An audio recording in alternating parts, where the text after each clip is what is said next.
Vamos a buscar nuestras Biblias, Primera de Samuel, y terminar el capítulo 16, la lectura del capítulo 16. Vamos a continuar ahora con el versículo 14, y puestos de pie vamos a leer el versículo 14 al versículo 23. Primera de Samuel, el capítulo 16.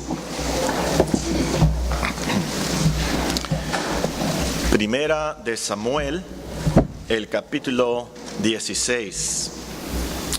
Les leo comenzando en el versículo 14 y sigan con sus vistas la lectura de este pasaje. Primera de Samuel, el capítulo 16, versículo 14. El espíritu de Jehová se apartó de Saúl y le atormentaba un espíritu malo de parte de Jehová.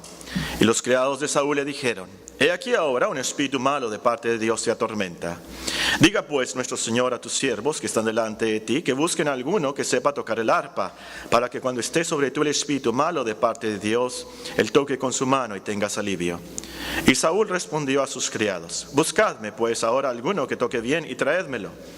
Entonces uno de los criados respondió diciendo: He aquí yo he visto a un hijo de Isaí de Belén que sabe tocar y es valiente, vigoroso, hombre de guerra, prudente en sus palabras y hermoso, y Jehová está con él. Y Saúl envió mensajeros a Isaí diciendo: Envíame a David tu hijo, el que está con las ovejas. Y tomó Isaí un asno cargado de pan, una vasija de vino y un cabrito, y lo envió a Saúl por medio de David su hijo. Viniendo David a Saúl, estuvo delante de él y le amó mucho, y le hizo su paje de armas. Y Saúl envió a decir a Isaí: Yo te ruego que esté David conmigo, pues ha hallado gracia en mis ojos. Y cuando el espíritu malo de parte de Dios venía sobre Saúl, David tomaba el arpa y tocaba con su mano. Y Saúl tenía alivio y estaba mejor, y el espíritu malo se apartaba de él. Esta mañana terminaremos nuestro estudio de este pasaje de Primera de Samuel 16.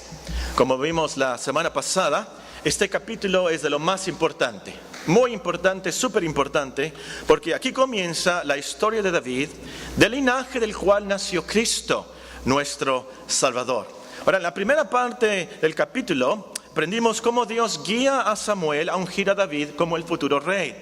Dios había desechado a Saúl por su desobediencia y había escogido, como dice ahí uno de los versículos, a uno mejor para que fuera rey. Pero David no era un príncipe, David era un pastor de ovejas. ¿Cómo iba a aprender de los problemas de la nación? Él vivía en Belén, no vivía en la capital. ¿Cómo iba a aprender a él? ¿Cómo iba él saber gobernar a Israel si no sabía de la burocracia del palacio y los problemas con los vecinos? Vivía en Belén, él era un pastor de ovejas, y pocas ovejas, si es verdad lo que dice su hermano en el siguiente capítulo. Ahora también tenemos otro problema. Saúl seguía sin arrepentirse. Es más, había caído tan bajo Saúl que era capaz de matar a Samuel, como leímos en el versículo 2. Dios tenía que castigarlo, por supuesto, pero ¿cómo? A un rey no se le manda a su cuarto sin cenar. Por supuesto que a un rey no se le manda a un rincón del salón. ¿Cómo se castiga a un rey? Dios tenía que hacer algo que le doliera, algo que le afectara mucho. Ahora, esos dilemas, ¿cómo le hacía para que David, el pastor de ovejas, llegara a conocer el palacio y supiera cómo gobernar?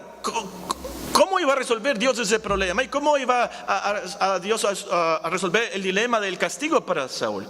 Ahora, por supuesto, esos dilemas para Dios no son nada. Él ya sabía y tenía planeado exactamente qué iba a hacer, cómo David iba a aprender a gobernar y a estar en el palacio, y cómo iba a castigar. Este pasaje nos dice cómo Dios logró esto. Vamos a leer el pasaje notando las principales lecciones. Vean el versículo 14, aquí nos vamos a estacionar por unos momentos. El versículo 14 nos dice, 1 Samuel 16, el espíritu de Jehová se apartó de Saúl y le atormentaba un espíritu malo de parte de Jehová. Es el castigo. ¿Y qué castigo tan horrible? Y la lección, por supuesto, es que aprendemos en primer lugar que Dios castiga el pecado. ¿Y qué castigo para Saúl? Hubiera sido un gran castigo si el espíritu se hubiera apartado de él. La primera parte, el espíritu de Jehová se apartó de Saúl. Eso ya en sí es un gran castigo. Pero además nos dice el texto que Dios le mandó un espíritu malo. Le quitó el espíritu bueno y le mandó un espíritu malo. Le quitó el Espíritu Santo y le mandó un espíritu antisanto, inmundo, un espíritu maléfico. Ahora, no sabemos exactamente cómo atormentaba ese espíritu malo a Saúl. Por lo que dice el pasaje, muchos creen, los psiquiatras cristianos creen, que era algún tipo de depresión. Hay algunos que dicen que era un tipo de locura. Bueno, no sabemos exactamente, tal vez. Pero ciertamente sabemos que cuando uno tiene el Espíritu Santo, uno tiene amor, gozo, paz. Pero lo contrario, si uno tiene un espíritu malo, eso produce odio. Eso produce tristeza, eso produce angustia. Hay algunos que creen que por ese espíritu malo fue que Saúl quería matar a Samuel, se hubiera atrevido a matar a Samuel. Leemos en la historia después cómo se atrevió a querer matar a David. Y a su propio hijo lo quiso matar. Ciertamente era un espíritu malo de lo más terrible y horrible, endemoniado por supuesto. El punto es, hermanos, es que ese espíritu malo fue un gran castigo y de verdad lo atormentó. No los podemos imaginar con migrañas, con taquicardia, ataques de ansiedad. Y no había Tafil en ese tiempo. Haber sufrido muchísimo. Saúl, qué terrible es eso. Y ustedes que han sufrido eso saben de qué estoy hablando. Ahora, por supuesto, Dios fue justo en hacer eso. Dios fue justo, tenía que castigarlo. Saúl había pecado gravemente contra Dios. Estudiamos esto, el capítulo 15, cómo lo desobedeció con una desobediencia, como la brujería, dice Dios, como la idolatría. Era rebelión, era obstinación, nos dice el versículo 23 del capítulo 15. Y Saúl seguía sin arrepentirse, era el problema. Ahora, hermanos, la lección es, nunca olvidemos que Dios castiga el pecado.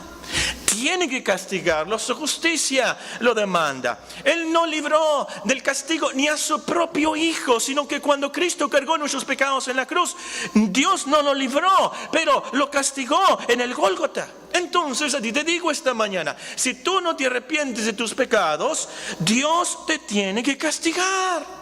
Si tú no te arrepientes, pides perdón y misericordia, si tú no crees en Cristo como tu sustituto, que Él tomó tu castigo, Dios te tiene que castigar. Y no te imagines que de alguna manera Dios te va a perdonar a lo último en el juicio final. Si le dices, yo no lo vuelvo a hacer, yo no lo vuelvo a hacer, ahora sí, no lo vuelvo a hacer. Me voy a poner en huelga de hambre. Voy a llamar al sindicato que me... En ese último día no va a haber salida. En ese último día no va a haber misericordia, sí. Va a ser el día del castigo, el castigo eterno.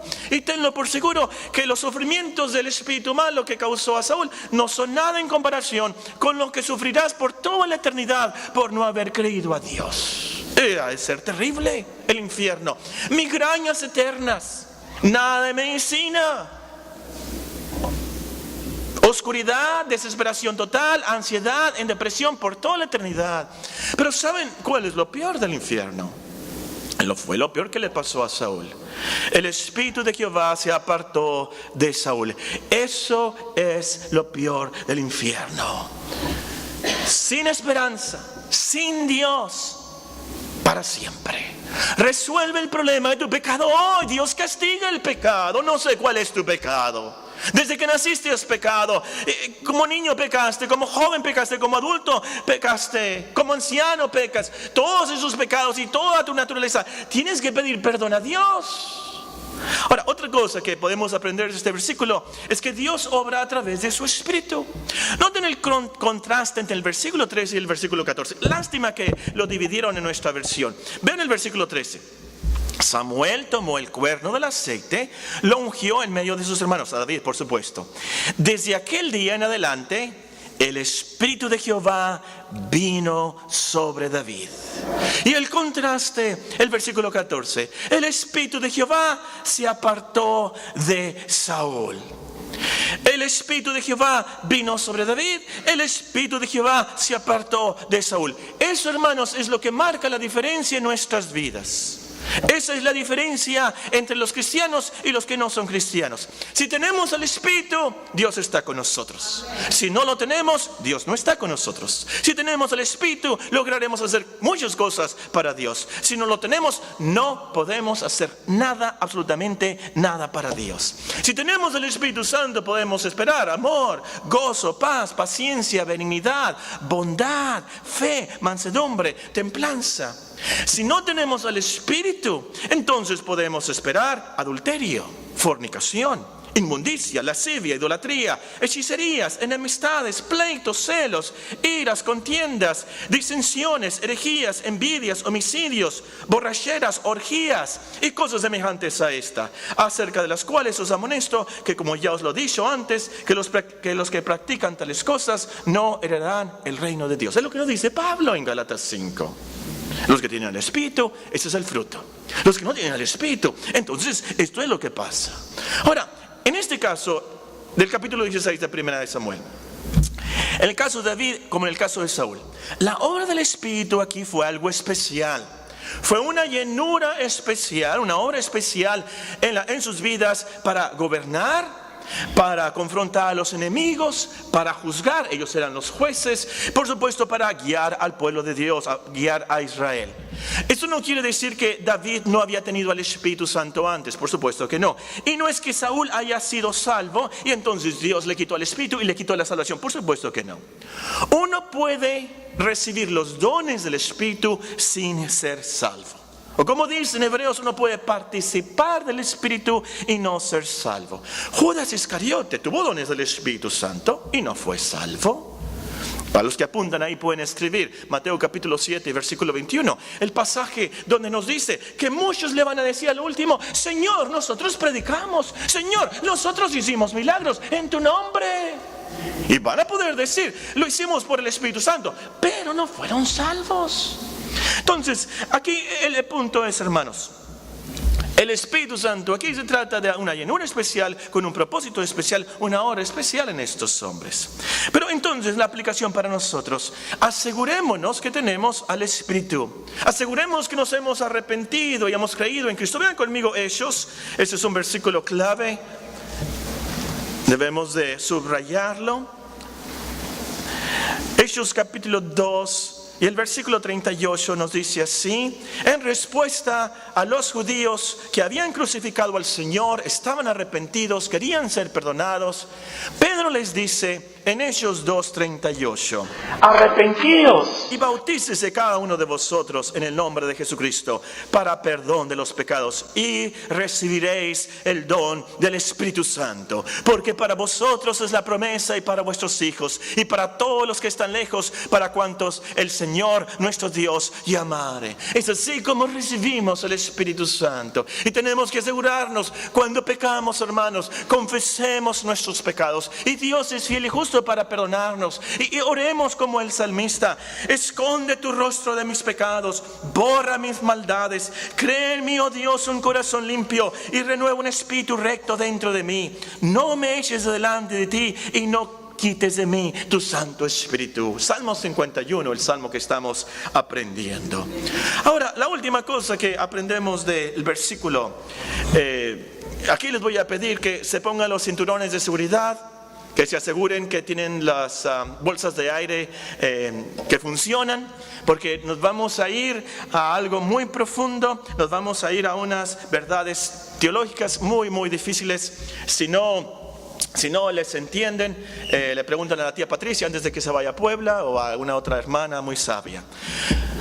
Muy bien, las lecciones se las voy a decir y ustedes ahí la apuntan o la van memorizando, y vamos a ver esto. Dios manda lo bueno y lo malo.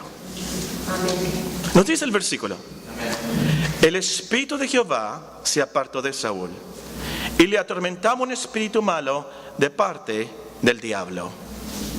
Perdón, me equivoqué. Y le atormentaba un espíritu malo de parte de Jehová. Esto para nosotros a lo mejor es paradójico. ¿Cómo que de parte de Jehová? ¿Cómo que de parte de Dios? Dios santo. ¿Cómo puede Dios mandar un espíritu malo? Un espíritu que va a causar que Saúl quiera matar. Dios, por supuesto, no peca, ni causa pecado. Ahora, en esto, hermanos, hay que entender que los espíritus malos no son independientes. El diablo no es independiente. Dios los gobierna, Dios los controla, Dios los limita y Dios los usa para lograr sus propósitos. Hay una historia que, por así decirlo, nos abre una ventanita a este misterio celestial. Vamos a 1 Reyes 22:22. 1 Reyes 22:22. Si tienen oportunidad, lean este pasaje ahora en la tarde. Se trata de la historia de Josafat, que va a visitar al rey Acab. Y el rey lo invita a conquistar Ramot de los sirios. Era de Israel. El rey Acab, por supuesto, un hombre muy lejos de la voluntad de Dios, un hombre inicuo.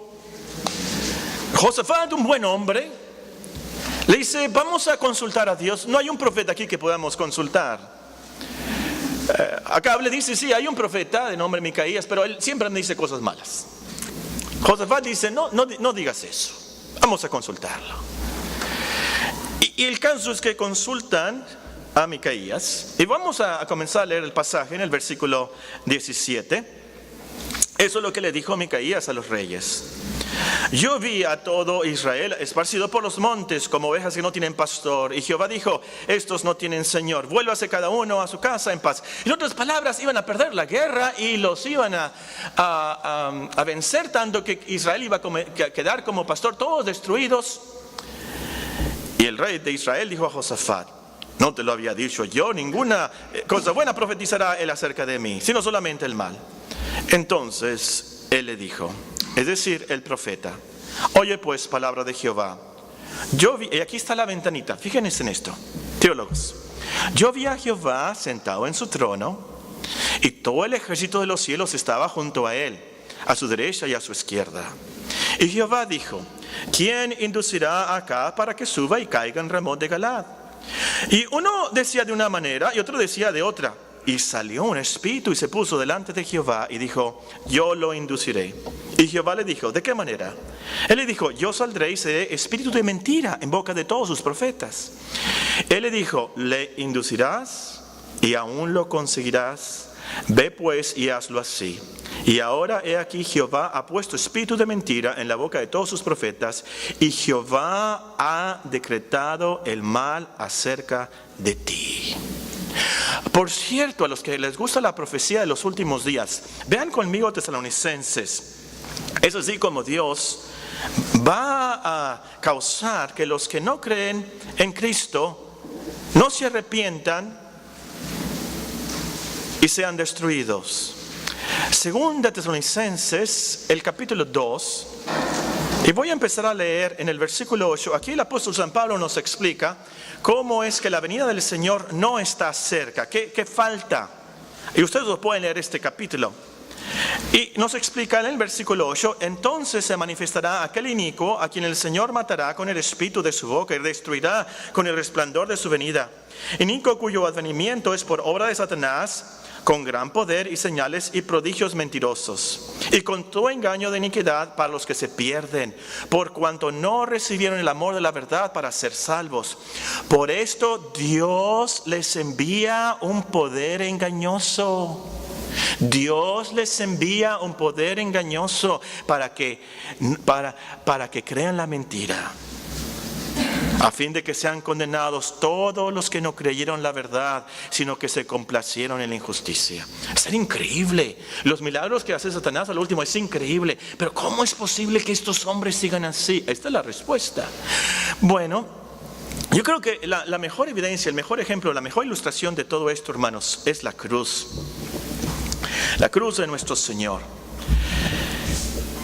Él decretó la muerte de su propio Hijo por manos de inicuos, como dice la Escritura. Ellos, los judíos, los romanos, lo crucificaron Porque ellos quisieron, ellos lo azotaron, ellos le escupieron, ellos eran malos, ellos lo escarnecieron y son responsables de su maldad.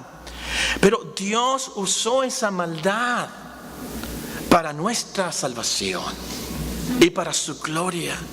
Los espíritus son malos, ellos son los malos. Dios es el bueno, por supuesto, pero ellos como malos de su propia voluntad quieren hacer el mal.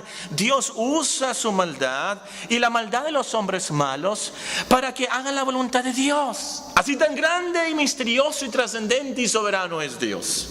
Aún las cosas malas del universo Él las usa para que lo último sean para nuestro bienestar, para nuestro bien, y guía todo para cumplir sus propósitos. El diablo no lo sabe, los demonios no lo saben, por supuesto, pero Dios guía aún la maldad de ellos que quieren hacer contra el pueblo de Dios y contra nuestro Señor para nuestro bien. Ahora, esta enseñanza, hermanos, nos debe animar muchísimo. Nos debe tranquilizar saber que Dios está en control de todo. Nos debe tranquilizar mucho saber que los espíritus malos están sujetos a Dios. El diablo, los demonios, los espíritus malos, las brujas de este mundo no son independientes. Podemos creer la gran promesa de 1 de Juan 5. El diablo no toca a los cristianos, no puede. Dios no lo deja. Si el diablo es un espíritu malo, quiere hacernos algo malo, tiene que tener el permiso expreso de Dios, así como en el caso de Job. Y como en el caso de Job, Él lo hará para que nosotros nos arrepintamos más, para que le sirvamos más, para que nos consagremos más. Entonces, nos debe tranquilizar mucho, hermanos, las angustias, las enfermedades. Estaba leyendo en Levítico un versículo, dice Dios, cuando yo mande la lepra. ¿Pero cómo? Hay un versículo en Éxodo que dice, yo hice al ciego, dice Dios. Yo hice al mudo, le dice a Moisés. Los reproches, ahí va David, Absalón lo quiere matar, va a su enemigo y lo insulta. En nuestro tiempo diríamos, le dice malas palabras y maldiciones. Pero David dice, déjalo, le dice, su capitán lo quiere matar, por supuesto. Déjalo, eso es de parte de Dios.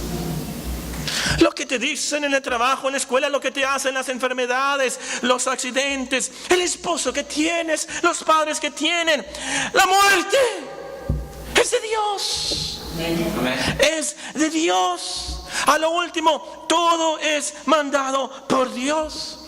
Entonces, al sufrirlo, humillémonos, recibámoslo como de parte de Dios con un buen propósito. Como dice Jeremías, bueno es al hombre llevar el yugo desde su juventud, que se siente solo y calle, porque es Dios quien se lo impuso. Ponga su boca en el polvo, por si aún hay esperanza. Dé la mejilla al que le hiere y sea colmado de afrentas, porque el Señor no desecha para siempre. Antes se aflige, también se compadece según la multitud de sus misericordias. ¿Quién será aquel que diga que sucedió algo que el Señor no mandó? De la boca del Altísimo no sale lo malo y lo bueno. Porque es la mente el hombre viviente, la mente es el hombre en su pecado. Escudriñemos nuestros caminos y busquemos y volvámonos a Jehová. Eso es lo que debemos de hacer.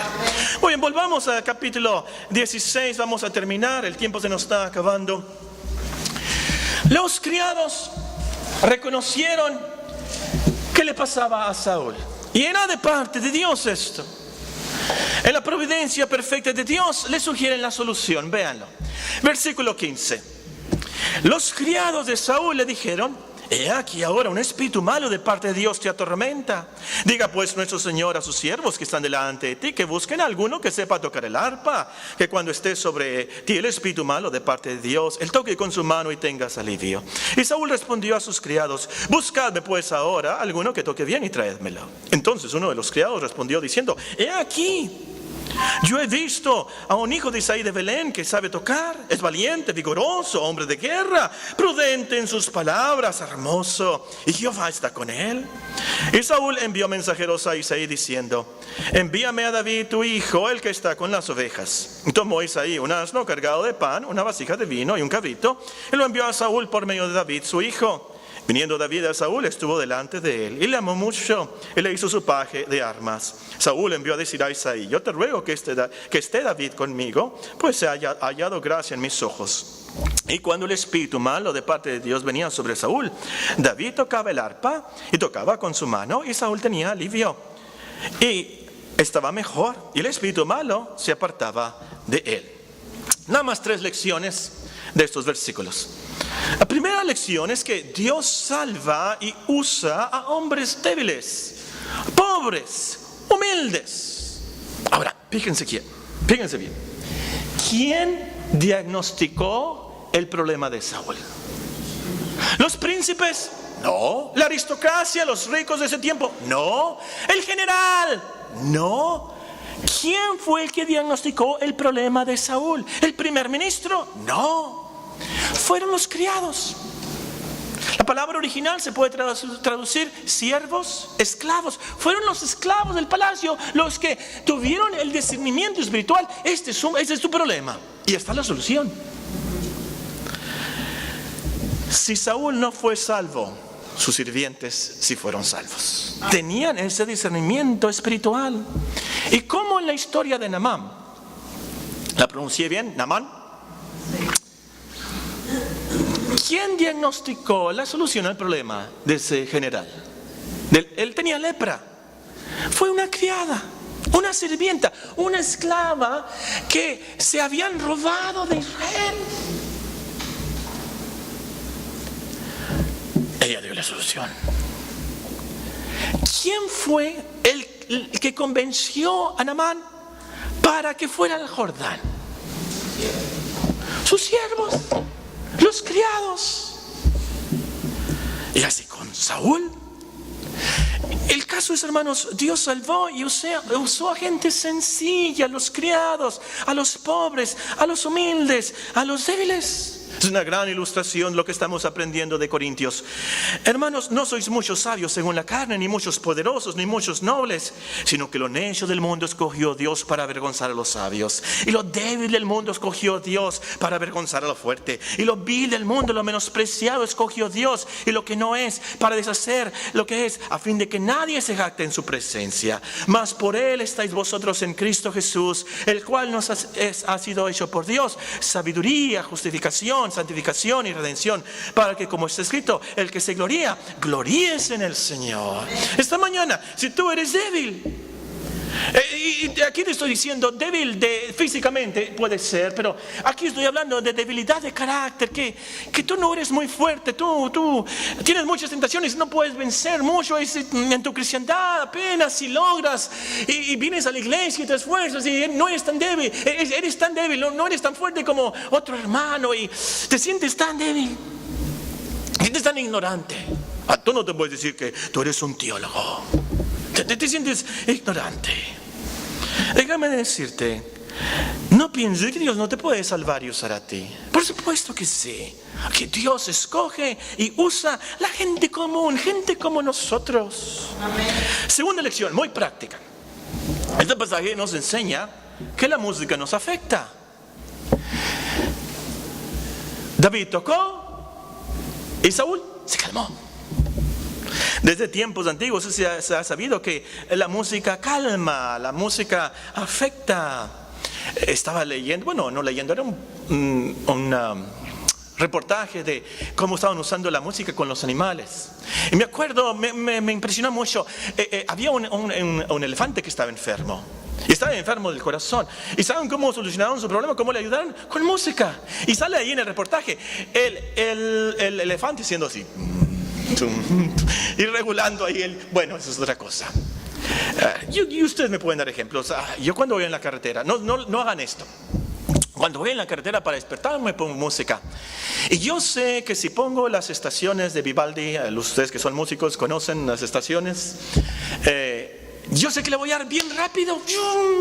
Y ahí va la melodía del invierno y el verano. Y más rápido ahí voy. Yo ya sé y tengo miedo ya. No voy a poner eso porque le voy a dar muy rápido. No sé cómo automáticamente me pongo la música y automáticamente, no sé, el pie se va para abajo y vámonos.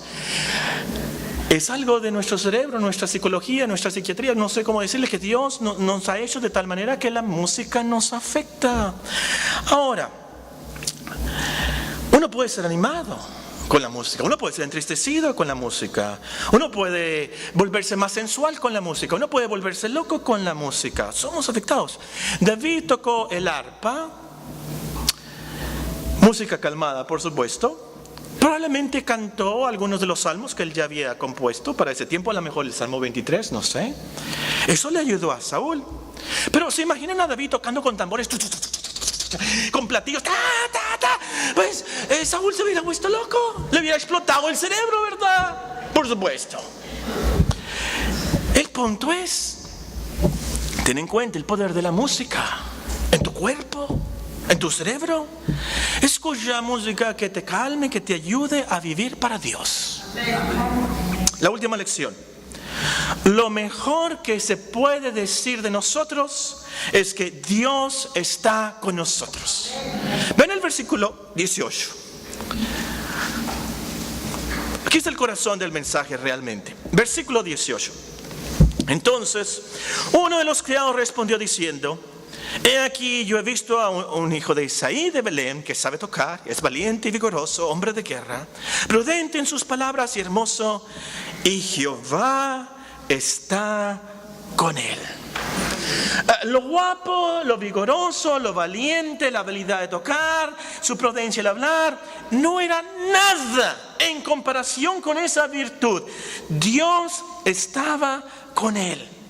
Si Dios no estuviera con David, de nada le hubiera servido saber tocar, ser muy guapo y hermoso, pelirrojo y todo lo que él podía hacer. Pero Dios estaba con él.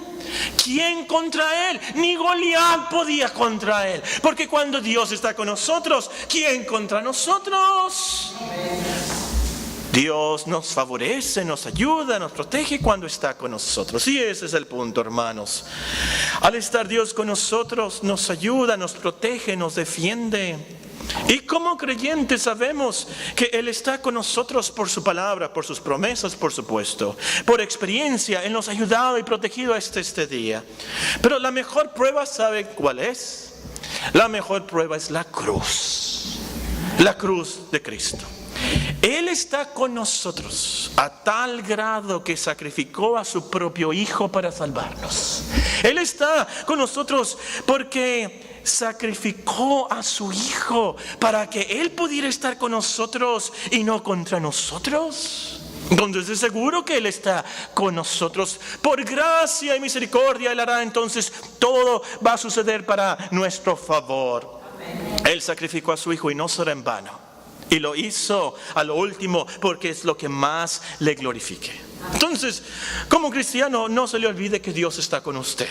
En este día, en esta hora, en la situación en la cual usted es pasando, Dios está con usted. A la hora de la enfermedad, el problema más grave que tengas, aférrate a esta promesa y di con el salmista: aunque ande en valle de sombra de muerte, no temeré mal alguno. ¿Por qué? Porque tú estarás conmigo. Medita, memoriza esas promesas hasta que puedas decir con el salmista: yo sé, esto sé, que Dios está por mí. La pregunta práctica es: ¿cómo le hacemos para que Dios esté con nosotros? ¿Cómo le hacemos? Bueno, ya lo vimos. ¿Cómo es que el Espíritu está con nosotros? Arrepintámonos de nuestros pecados. Creamos en Él, creamos en Cristo, creamos en su obra, en su evangelio, en su personalidad como Hijo de Dios, el Cordero de Dios que vino a quitar el pecado del mundo. Creamos el evangelio, esas palabras, como un niño las cree. De eso se trata, como un niño. En esa humildad, sigamos a Cristo, perseveremos en Él. Es así que Dios está con nosotros para salvarnos y ayudarnos a llegar al final. Gloria a Dios. Vamos a terminar con unas lecciones, por así decirlo, secundarias de lo que hemos visto de este capítulo. Si no estuvo con nosotros en la primera parte del estudio del 16, le recomiendo que escuche el sermón. Nada más 3 lecciones secundarias y prácticas también. Número 1, hay que prepararnos para participar de la Santa Cena. Hay que prepararnos para participar de la Santa Cena. El versículo 5 nos dice: Samuel respondió: sí, vengo a ofrecer sacrificio a Jehová, santificaos y venid conmigo al sacrificio. Y santificando él a Isaí y a sus hijos, los llamó al sacrificio. Ya vimos acerca de esa cena, esa comida. El caso es que les dice: santificaos, prepárense, vamos a tener esto. antes de la Santa Cena para poder nutrirnos más espiritualmente, para poder fortalecer nuestra fe. Tenemos, nos dice el apóstol Pablo, que examinarnos a nosotros mismos, confesar nuestros pecados, recordar, pensar en lo que estamos haciendo en la Santa Cena, recordar que en la gran misericordia de Dios para salvarnos, Él mandó a su Hijo para morir por nosotros. Toma tiempo, esta semana, este día, el próximo domingo tendremos Santa Cena. Toma tiempo para prepararte y te voy a garantizar, el próximo domingo va a ser diferente para ti. Prepárate, santifícate y va a ser una Santa Cena diferente. Número 2. Hay que vestirnos, arreglarnos apropiadamente. Versículo 7, vean la última parte. Porque Jehová no mira lo que mira el hombre, pues el hombre mira lo que está delante de sus ojos, pero Jehová mira el corazón. Esa lección la aprendí, por cierto, de uno de mis maestros en el seminario. Teníamos juntas de los seminaristas cada miércoles y traían un conferencista especial. Y un conferencista especial usó este versículo para enseñarnos a los predicadores a vestir bien. Eso es otra cosa. Si fueran en un seminario yo les explicara esto. Pero esa lección la aprendí ahí y siempre me ha llamado la atención este versículo. Por supuesto, lo más importante, como vimos el domingo pasado, esto es lo súper importante, es el corazón. Pero también aprendemos de este versículo que el hombre ve lo de afuera. Aunque no queramos, la gente nos nota cómo somos de afuera, cómo nos vestimos, si nos arreglamos, nos peinamos, si somos limpios o no. Si usted va con un cardiólogo, tiene problemas del corazón y usted va con un cardiólogo, llega a su oficina, lo ve en chanclas, en shorts, jeans, todos trozados, con una camiseta toda sucia, llena de grasa, con una calavera que dice I love to kill. El cabello despeinado con trencitas que se nota que no se baña en años. ¿Usted va a querer que ese doctor lo opere a corazón abierto? Yo no gracias, ¿verdad? Mejor no. ¿Pero cómo? ¿Cómo dice que es doctor? Oye, la limpieza, ¿cómo dicen los doctores? La limpieza, la higiene, aseo, asepsia. Oye, pues ¿cómo? Ahora, por supuesto, la cristiandad no se trata de un concurso de fashion, pero sí, hermanos, debemos de vestir, arreglarnos dignos de nuestro llamado como hijos de Dios. La gente te ve y alguien le puede decir, mira, ese es un cristiano, un hijo de Dios. Pero, ¿cómo? Oye, pero. Debemos de vestir limpios, con modestia, no llamando la atención a nuestros cuerpos. Somos hijos de Dios. Número 3. Hay que contentarnos con el trabajo que Dios nos da. Versículo 11. Entonces dijo Samuel a Isaí, ¿son estos todos tus hijos? Y él respondió, queda aún el menor que apacienta las ovejas. Y dijo Samuel a Isaí, envía por él. David probablemente se cansó del calor, el frío también, los peligros de cuidar esas ovejas necias. Pero hizo el trabajo de un humilde pastor que Dios lo había llamado a hacer en esos días. Y la lección es, no te quejes de tu trabajo, no murmures de tu trabajo. Como estudiante, como ama de casa, como empleado, como patrón, como comerciante, o sea, como cual sea tu llamado, por más humilde o cansado, rutinario que sea. Ya que es el trabajo que Dios tiene para ti en estos momentos, es para su gloria, hazlo para Él, para Él. ¿Y saben qué? Después nos llevará al palacio celestial. Oremos, oremos.